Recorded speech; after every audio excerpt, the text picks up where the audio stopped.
Hey everyone, welcome to Food Talk Live. A reminder that this episode will also appear on Food Tank's podcast, Food Talk with Dani Nierenberg.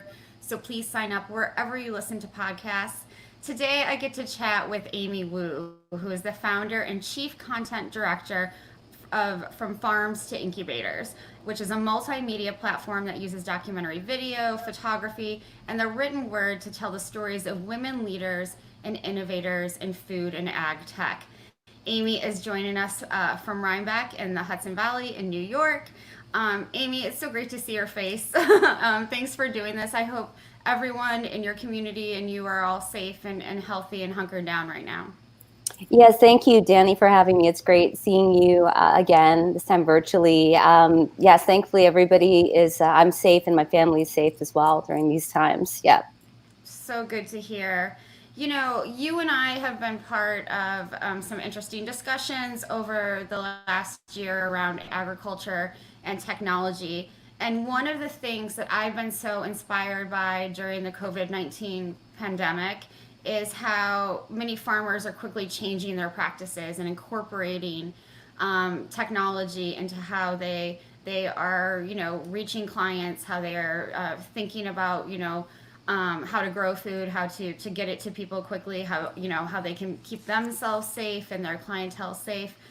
I'm just wondering from your perspective, do you think that these smaller and medium-sized farms, the farms that are surround the Hudson Valley, do you think they're able to better pivot than, let's say, how big food is responding to COVID-19?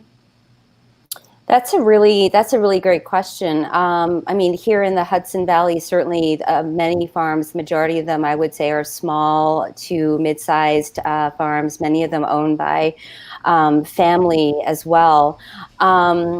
What I'm observing and seeing is that they are able to pivot in the sense that there's a huge demand for fresh food during these times, especially with produce, fresh vegetables and fruits. So with the smaller farms, if they haven't already had a CSA program, I've been seeing, the farms are returning to CSAs, and there's a huge Right. demand for CSAs or for purchasing them online. There are some farmers markets that are continuing, actually, obviously practicing social distancing and so forth. But the Hudson Valley has always been known for its small farms, and now I think there's even a greater demand. And I hope that demand for the CSAs and the foods continue, and it's not just a trend during this pandemic. Yeah, absolutely. I agree. It's one of the things that worries me, whether it's 6 or 8 or 10 or 18 months from now, I don't want those small and medium sized enterprises who are, so invested into creating a sustainable food system to sort of lose that customer base. So, yeah, Mm-hmm. it'll be interesting to see what happens. Can you tell our viewers and our listeners a little bit about From Farms to Incubators and how you came up with this idea? Absolutely. So From Farms to Incubators started in 2016. Wow, time flies. It's almost 5 years now. And it started, it's a multimedia platform that uses documentary video, still photography, written word, and to tell the stories of women innovators, leaders in food farming and in a sector called AgTech, the focus being AgTech, and also the focus being especially minorities and women of color. It started when I was a local reporter in Salinas Valley, California, which is known as the vegetable salad bowl of the world. It's like a Mm. $9 billion, $10 billion industry of leafy greens. So I noticed that there didn't seem to be many women, especially women of color, people who look like me, at Right. decision-making levels. So I started to ask people, can you introduce me to some of the women? Are there women who are innovators and creating the technologies for farming and for farmers?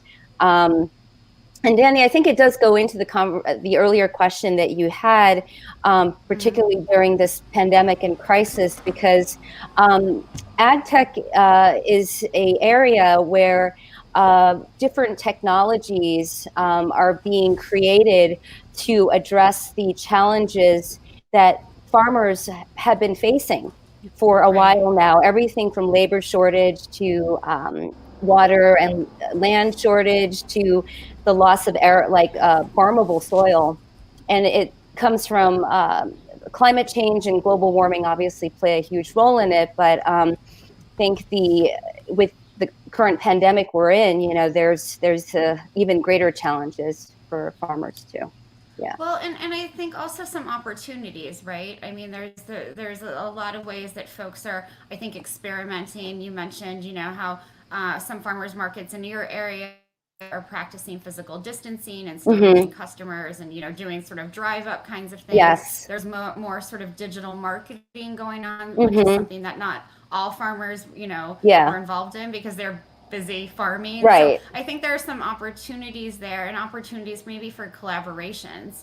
um, you know Farmers have a very different set of skills than, say, people who are marketers, right? Or Right. good at sort of the PR. Absolutely. I mean, here in the Hudson Valley, the farms were already starting to pivot way before this happened. I mean, this area is also known for apples too. It's like a huge Mm-hmm. region for apple orchards, and the challenge is that there's not the next generation of young people are not looking to necessarily farm. There are young people though interested in farming, but the land is really expensive.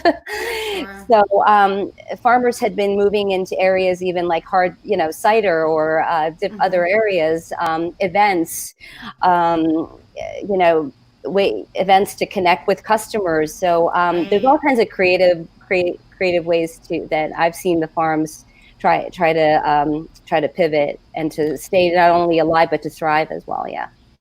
Yeah, and then that's a good word to use right now. How can we make sure that these farms thrive and not just survive this crisis? And obviously, things like agro-tourism or events aren't going to be happening, but there are lots of other things that can. And so I think, some of the stories that you highlight, from these innovators in California, there are a lot of lessons to be learned, I think, for what we're going through now. Do you want to talk a little bit about the project and the book that you're putting together? Yeah, absolutely. The project that I'm putting together, we have completed a documentary that profiles 4 women, mostly in California, because I've learned that there's a lot of the adoption of AgTech was started with the big farms out in California.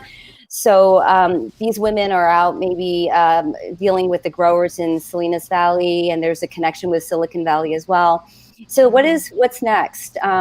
Next, I found, so I was telling you, Dani, that in the beginning when I was looking for women innovators, especially women of color, people would look at me like, oh, why are you asking me this? Or I don't know if I know Right. of anybody. But 4 years later, I've not only found a handful of stories, I've talked to dozens of women now who have shared their stories about creating some form of technology to specifically help farmers increase their yield, be more efficient. They're not just in California, they're in the Midwest, they're in New York, they're global. They're Mm-hmm. in Asia, they're in Africa. Right. And a lot of them have a background in STEM and a real passion and interest in using their knowledge in making a difference in the food systems. So I'm collecting the stories in the form of a book, portraits, and it's going to be very photocentric with a profile of them. And we're going to be launching an exhibition with the photographs, and we have artists that are contributing, and we're going to be launching that at the National Steinbeck Center in Salinas in November.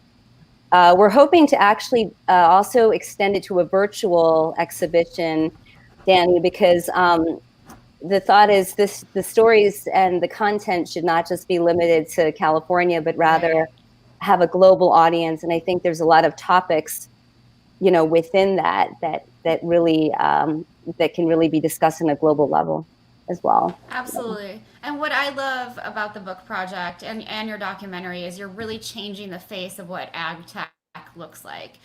As you said before, it's been, sort of considered male centric. Women don't often get the funding to take these projects or lead them in ways that they could or should. Do you think, especially during COVID-19, we should be listening to these, these female entrepreneurs and innovators more? Because I think a lot of what I've seen from the work that you've done is that they're coming up with with innovations that actually solve for problems. Do you know what I Hmm. mean? I think a lot of the ag tech space has been sort of, let's use technology because we have it, and it's not really solving for what a farmer Uh-huh. actually needs or wants in his or her field. Yeah, absolutely. I mean, in the ag tech space, which is actually growing in terms of investment and also the number of companies and startups in the space, there are men, there are women, there are people of all different colors. But I chose to focus on women, and especially women of color, to introduce voices that I feel like have not been heard yet. So Mm-hmm. some of the women that I've highlighted, for example, when you mention problems and challenges, their technology is specifically addressing a problem or challenge. For example, there's a company called Trace Genomics, and they're using genomics and machine learning to test the quality of soil for farmers. Right. Soil is critical. I mean, that's like the skin. I mean, it's like skin to, it's important to have healthy skin for us, right? So, like, in order to grow healthy vegetables and produce, the land needs to be healthy too. So, that is a soil testing kit that they developed.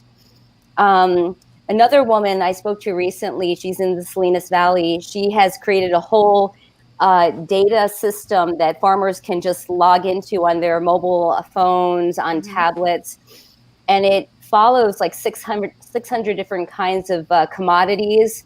And whatever commodity the farmer's interested in, they can get the prices, they can get all the information, they can get any kind of like minute to minute change that would impact what they are potentially growing or shipping, especially Sure. not just growers but shippers as well. So she's actually finding that she's getting a lot more phone calls during this crisis, because not only are the farmers of all, everybody's affected, and so she's trying to, basically cater her technology to the smaller farmers as well. Right, Yeah. right. That's really interesting. You also mentioned that funding for ag tech is increasing, and we a lot of that funding has gone towards sort of male dominated, male owned firms. But I'm wondering, because of COVID-19, what are your thoughts on where investment is going, not just for the big firms, but the smaller firms that may be led by women of color and people who are just starting out in this space? Are you sort of concerned that funding will go down and investment will go down? I mean, I am concerned in the sense that the sector itself had always been, because it was new, and there weren't a lot of VCs that just focus, like, say, on agriculture, ag tech. Agriculture is Mm-hmm. still a sector that is a mystery to a lot of venture Mm-hmm. capitalists, frankly. For those people, for those of us who don't farm or who are not on a farm, there remains an image that farming is tractors and overalls. So I think there's a whole education process, first of all, with understanding what is ag tech, what Right. is agriculture today. So the funding for ag tech over the past 5 years had actually been going up steadily as more farmers are looking to adopt the technology. There were a Mm-hmm. lot of Mm-hmm. farmers who were actually, even 5 years ago when I started to do this research, they were adverse to trying new kinds of technologies on their farm. And I'm not criticizing them. I mean, farmers are very busy. I had a chance to work on a farm and work closely with growers. And if you can get like a minute of their time, you're lucky. So it's Sure. hard to get the technology in their hands. But with what's happened, I'm concerned that the funding is going to dry up for the startups that are beginning to, or Right. that are looking to fundraise for the next round. Um, or starting to fundraise Mm-hmm. currently. Mm-hmm. Yeah. Yeah, no, I mean, it concerns me too, and I'm afraid so many interesting innovations will not come to fruition because they couldn't get the backing, because we're sort of, we have to deal with this emergency right now, but Hmm. I think, we also have to think long term. Um, and you know, I think one of the things that bothers me about what's happening right now, and again, we have to deal with this emergency. COVID-19 is an emergency, and we have to make sure that we get through this. But what I'm concerned about is that we will lose sight of all of the other problems that ag tech can solve for in the food system. And you were talking about climate change earlier, labor and making things easier for farmers, or the ability of drones and other technologies Well, to map soils, or give weather and data information. I'm afraid those mhm. things will be lost because we're so focused again on this emergency. Yeah, I mean, it's just so critical. For example, looking at the labor shortage, for example, in California, not just California, but really globally, Mm-hmm. is that the field workers are aging out. I mean, a lot of them are now in their late 50s, 60s, and even Right, like 70s. farmers, yeah. Exactly. And if you look at the bottom line, it's like the farmers are doing a great job, let's say, for example, growing the crops. So you might have an amazing year and a lot of strawberries. But if there's Right. nobody to pick the strawberries, you have a lot of orphan strawberries, pretty much. So where ag tech can play a role, has proven to play a role in that, and still developing. There are robotics, for example, and automation that are being developed to pick fruits such as strawberries. Strawberries are challenging though because they have very thin skin. Mm-hmm. So that's still being developed, to find that a robotic that can be sensitive to the touch, and to pick the strawberries Right. um, in the same way that a human being would be able to, for example, pick them. But it's critical because, like I said, without humans then picking those strawberries, that food goes to waste. It doesn't end up in the shelves of markets and out there, whether it be a farmer's market or a supermarket. So I'm positive about technology and Mm-hmm. innovation in agriculture, and yet at the same time, there's this fine balance that I think needs to be discussed about. Well, yes, we can automate it. We'll eventually be able to create a whole world where everything is technologized and maybe automated. But Sure. I still feel like there needs to be this balance with where does the human being, also play a Right. role in the system as well. Yeah. Yeah, and I mean, just because we can do it doesn't always mean we should. And, as you know better than me, technology is not a silver bullet for any of the problems we're facing. But, in so many ways, it can be a tool that helps farmers and eaters alike, grapple with some of the issues that we already talked about, whether it's labor shortages or preventing food waste Mhm. and that kind of thing. I know you mentioned that when you started this project, there weren't many people who looked like you, and I imagine that would make one feel like an outsider when you're in those spaces. How can we make sure that the young women who are interested in ag tech right now feel like they have a home, that they feel like they have mentors to talk to, that they feel engaged, that they don't feel sort of put off by not having that maybe, and I don't mean to sound corny, but a sisterhood of women leaders before them. How can we make them feel more encouraged to be a part of this work? That's a great question, Dani. I mean, after 4 years, nearly 5 years of talking with different women in agriculture and ag tech, I think there is still a long way to go, but I see that there are different ways and that we're moving toward the right direction. Certainly, there are women who have stepped up to be mentors to other women in the space, and they would love to share their wisdoms with others. It's a matter of tapping into a network, perhaps creating a network of women leaders in ag tech. Currently, I don't believe there is any trade organization or industry organization for women in Sure. ag tech, but there on the other end, there's a lot more accelerators and programs and incubators Mm-hmm. that are seeking startups that are led by women and women of color. There are some angel investors and venture capital firms that I've come across who make it a point to look out for companies that obviously have a really good technology, but also happen to be led by women. And I do want to say one thing is that the importance is that the technology works. Obviously, like the women that I'm talking to, their technology has been proven and so forth. And the bottom line is that the most important thing for growers is that it works. But then there's another layer where there are investors and farmers that say, I really want to promote, more women in this space. Like I have a daughter, I have a granddaughter, and I'd love to have them see that there's an opportunity in agriculture. I mean, agriculture is definitely not just tractors and overalls. It's detailed research. It's marketing. There's a lot of science and technology and innovation that goes behind it. So the job titles are going to be changing or are changing already. So there's going to be a whole different skill set that's needed. I heard that the FFA membership is the number of women is almost 50-50. Nice, that's great. Future Farmers of America. Future Farmers of America. And with ag programs, like at Davis and others, maybe Purdue, that there's it's almost 50-50 too, with maybe even more women surpassing men, in the programs.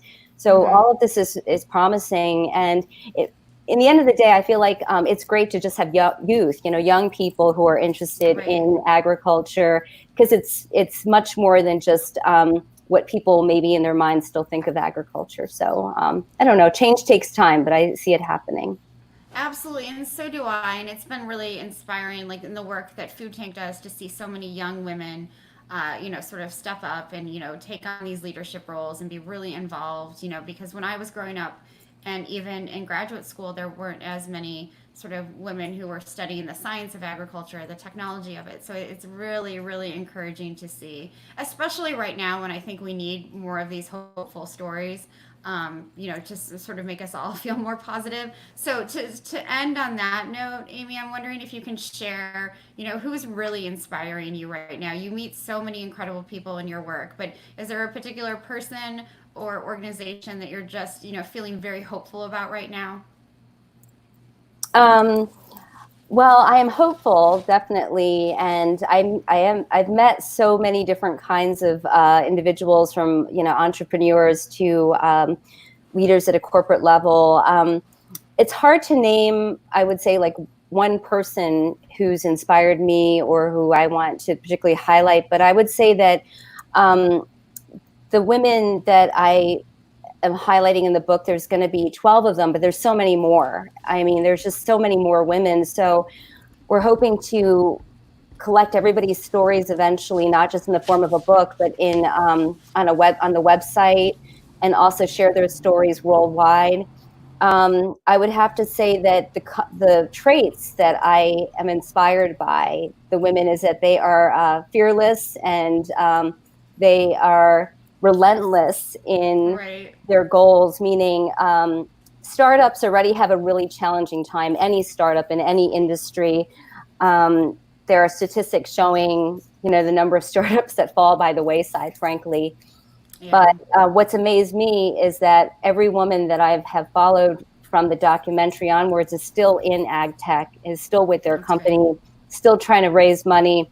And I spoke with them over the past month, as the pandemic started and to now. And I was wondering who would answer my phone call. There were questions like, well, who's still working? Right. I don't say it lightly. I mean, I was really wondering, and all of them are busier than ever.